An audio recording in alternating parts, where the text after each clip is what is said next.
Olá, você que nos acompanha pelo Notícias Agrícolas. Eu sou Letícia Guimarães e a nossa equipe segue aqui na Expo Direto Cotrijal 2025 em Nome Toque, no Rio Grande do Sul.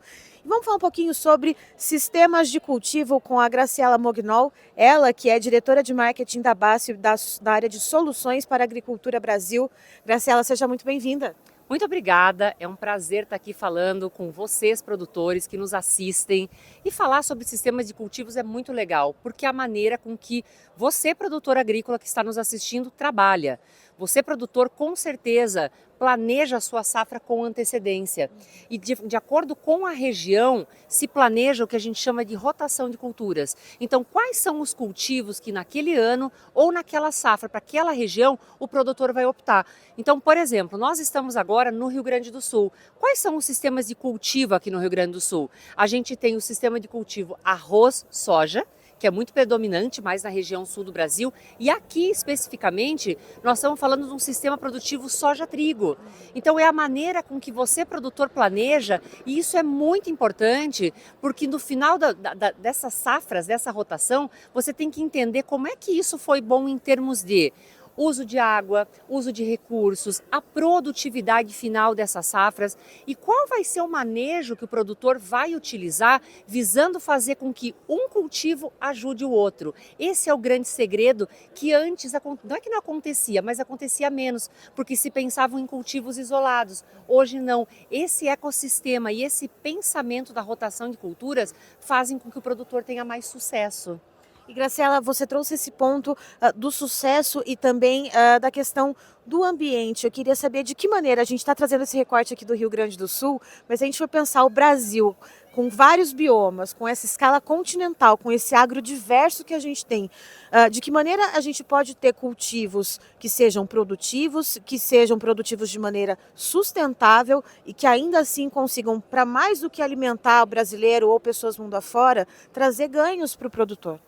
Eu falo que a agricultura brasileira ela é ímpar, né? A gente tem um país tropical de uma dimensão enorme e que a gente já tem sistemas de cultivo muito bem estabelecidos, né? Então temos produtores muito maduros, muito sofisticados. Então sistema produtivo soja, milho, algodão, soja, milho, né? A gente está falando aqui trigo, soja e assim por diante. A gente foi aprendendo ao longo dos anos a lidar com o ambiente, ainda mais em anos que a gente vem vivendo condições extremas. Às vezes muita chuva, por vezes muito calor, seca, né? Então o produtor ele vem aprendendo desde a melhorar ao longo dos anos perfil de solo e isso ajuda muito com a rotação de culturas e vai passando fase a fase, desde escolher a melhor variedade até o melhor tratamento de sementes, até encerrar a produção, né, com um bom manejo de doenças, que a gente sabe que hoje tem um poder gigantesco de tirar a produtividade.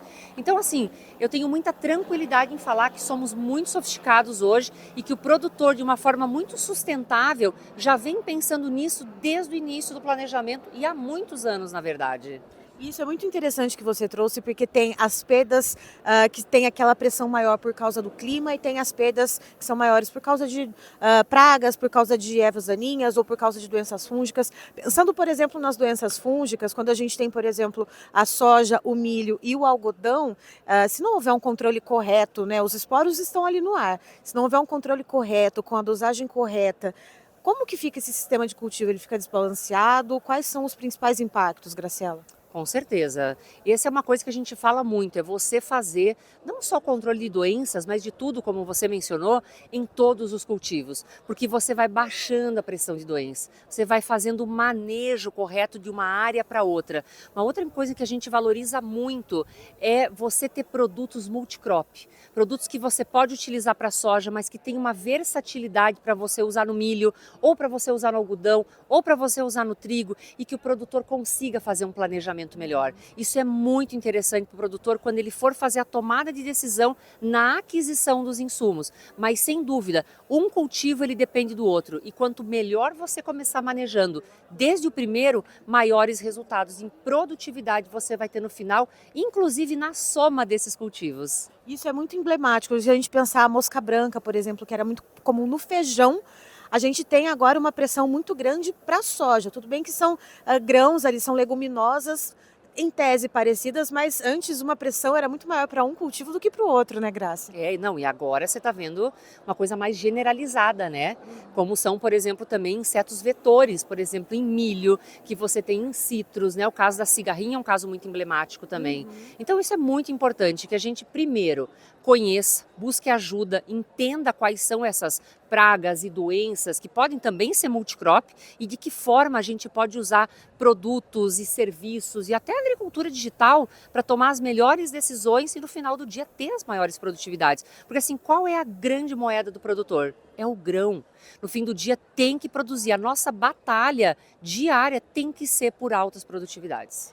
E aí, isso que você comentou, a gente tem ali um quebra-cabeças que forma a produção rural no final do dia. Então, a gente tem o manejo de solo, a gente tem o plantio de maneira correta, tem o trato cultural em suas múltiplas formas, desde a nutrição até o controle de pragas, de doenças, de ervas daninhas, e tem a colheita que também tem que ser feita no momento correto.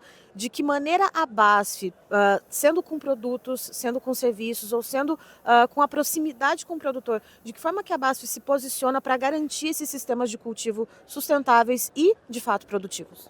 Bom, o que é importante falar? Nós somos BASF Soluções para a Agricultura.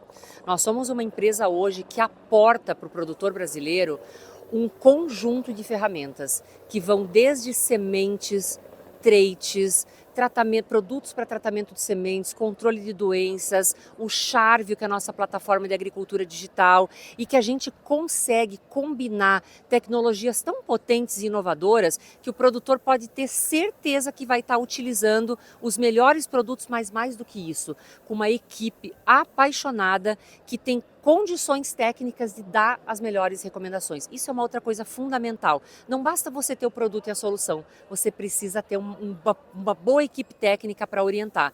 E a gente tem muitos produtos, a gente vem lançando muitas inovações e aqui na feira não é diferente. O produtor que vier aqui vai ver a gente trazendo muita coisa para a agricultura brasileira.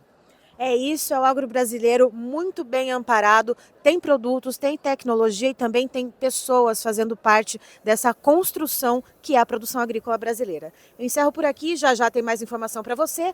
Notícias agrícolas, informação agro relevante e conectada.